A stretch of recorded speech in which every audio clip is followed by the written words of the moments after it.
men ishdan bo'shayman, xo'jayinlardan gap eshitdim degan yoshlardan hozir ko'p gap eshitib qolamiz. Menda hayotiy bir voqea bo'lgan. Bankda ishlagan paytimda taxminan 22-23 yoshlarimda xo'jayinlardan, ya'ni bank upravляющийлaridan qattiq gap eshitganman, tanqidiy gap eshitganman, ishim yuzasidan, noto'g'ri ish qilib qo'yganim yuzasidan va bunaqa gapni men ota-onamdan ham eshitmaganman deb turib, ishdan bo'shayman deb zarda qilganman. Отдел kadrlar oldiga kirib ariza yozishni boshlaganman. Bu arizam yozayotganimda отдел kadrimizni Dilfuza degan inson edilar. Ular menga Abdurahmon, mana siz ko'ryapsiz, siz ketadigan bo'lsangiz, shuncha odam ishga kiradi. Taxminan u yerda 150 tacha rezyume bor edi.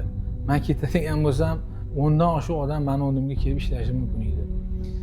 Men ham och qolmas edim, lekin bu opamiz aytgan bitta muhim gaplari esimda qolgan.